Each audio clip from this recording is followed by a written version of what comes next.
Rohit Sharma IPL के एक ऐसे सफल कैप्टन हैं जिन्होंने आईपीएल में 5 ट्रॉफी अपने नाम किए और आईपीएल में कई सारे रिकॉर्ड भी अपने नाम किए।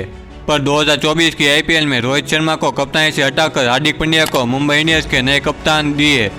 तो आज हम रोहित शर्मा की आईपीएल की एज ए कैप्टन 2023 के लास्ट में सेमीफाइनल की हाईलाइट की बात करने वाले। तो वीडियो को एंड तक बने रहना। तो आओ शुरू करते।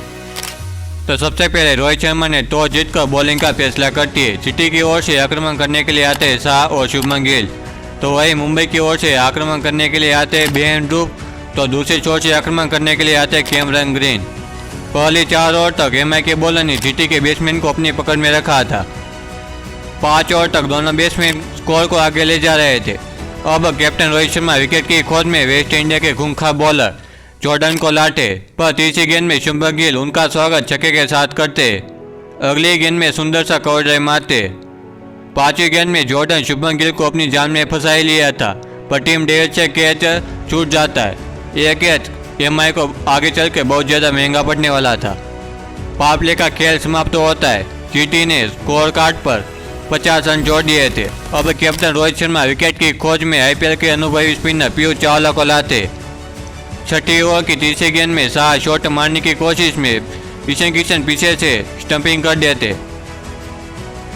मुंबई को सफलता प्राप्त होती है, पर शुभमन गिल को विकेट का कोई खौफ दिख नहीं रहा था। 8वीं ओवर में गिल बॉलर के ऊपर से छक्का मारते और 9वीं ओवर में सिंगल लेकर अपनी हाफ सेंचुरी बना लेते।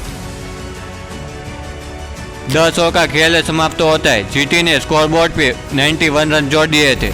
अब मुंबई को विकेट की खोज थी, तभी रोहित शर्मा बॉलिंग की कमान आकाश मटवाल को सौंपते, पर शुभमन उनकी ओवर में 3 लगातार छक्के की बरसात करते। उसी 3 छक्के की बदौलत बारियों में पूरे 21 रन ठोक देते। मुंबई पे दबाव साफ साफ दिख रहा था। अगली ओवर की कमान रोहित शर्मा पीयूष चावला को सौंपते, पर उनका भी वही हाल होता है जो अगली ओवर में मटवाल का हुआ था। गिल छक्के के साथ ओवर की शुरुआत करते। 13वीं ओवर में पूरे 20 रन आ जाते। 15वीं ओवर में गिल सिंगल लेके 49 गेंदों में अपनी सेंचुरी लगा देते। पूरे स्टेडियम में हल्ला मच गया था। अब गिल नाम के तूफान को रोकना मुंबई के लिए मुश्किल होने वाला था। एक के बाद एक बॉलर आ रहे थे। गिल उनकी लगातार धुलाई कर रहे थे। आखिर में मुंबई को गिल की विकेट हासिल हो जाती, पर अब बहुत ज़्यादा देर हो चुकी थी।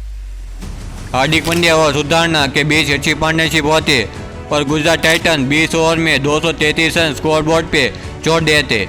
यह रहा जीटी का स्कोरबोर्ड, जिसमें गिल ने 60 गेंदों में 129 रन की बहुत बढ़िया पारी खेली थी, जिसमें 7 चौके और 10 छक्के शामिल थे। यह रहा एमआई की बॉलिंग लाइन का स्कोरबोर्ड। अब मुंबई इंडियंस को जीतने के लिए 120 गेंदों में 234 रन का सामना करना था। यहाँ पर एमआई की ओर से आक्रमण करने के लिए आते रोहित शर्मा और ईशान किशन की चोट लगने की वजह से ईशान किशन की जगह निहाल वडेरा को लाया जाता है। तो वही जीटी की ओर से आक्रमण करने के लिए आते हैं मोहम्मद शमी। पहली ओवर में शमी वडेरा को वापस भेज देते, पर दूसरी ओवर में हार्दिक की गेंद ग्रीन के हाथ में लगने की वजह से ग्रीन इंजर्ड हो जाते। एमआई की 2 बैट्समैन इंजरी की वजह से वापस जाना पड़ता है।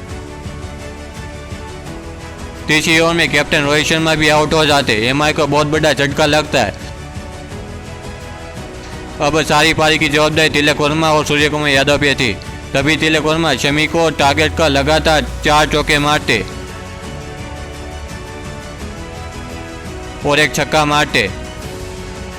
5वीं ओवर में पूरे 24 रन आ जाते, पर तिलक ये पारी ज्यादा तक चली नहीं और करामती खान तिलक वर्मा को बोल्ड कर देते। 6 ओवर का खेल समाप्त होता है। एमआई ने 72 रन जोड़ दिए थे। एक बार फिर ग्रीन मैदान में बैटिंग करने के लिए आते। 8वीं ओवर में ग्रीन छक्का मारते। 10 ओवर तक स्काई और ग्रीन की अच्छी पार्टनरशिप करते। 10 ओवर का खेल समाप्त होता है। एमआई ने 114 रन जोड़ दिए थे। 12वीं ओवर में हार्दिक पांड्या नूर अहमद को लाते और ग्रीन को बोल्ड कर देते। अब एमआई को जीतने के लिए 42 गेंदों में 99 रन चाहिए थे। 13वीं ओवर में स्काई छक्का के साथ अपनी हाफ सेंचुरी मार देते, पर अभी काम बहुत ज़्यादा बाकी था। 15वीं ओवर में स्काई छक्का मारते। अगली गेंद में मोहित शर्मा स्काई को बोल्ड कर देते। एमआई की सारी उम्मीद पर पानी फिर गया था। 15 ओवर का खेल समाप्त होता है एमआई ने 156 रन बना पाती है। अब एमआई को जीतने के लिए 28 गेंदों में 76 रन चाहिए थे, पर 16 और 17 ओवर में 3 लगातार विकेट गिर जाती है। अब एमआई की सिर्फ 1 विकेट बची हुई थी और आखिर में मोहित शर्मा बैट्समैन को आउट कर देते और जीटी एक बार फिर फाइनल में पहुंच जाती है। जीटी ने 62 रनों से यह मुकाबला जीता था। अब जीटी का सामना था सीएसके के साथ फाइनल में। ये रहा एमआई का स्कोरबोर्ड और ये रहा जीटी की बॉलिंग लाइन का स्कोरबोर्ड, जिसमें मोहित शर्मा ने 2 ओवर में 10 रन देकर 5 बड़ी विकेट हासिल की थी।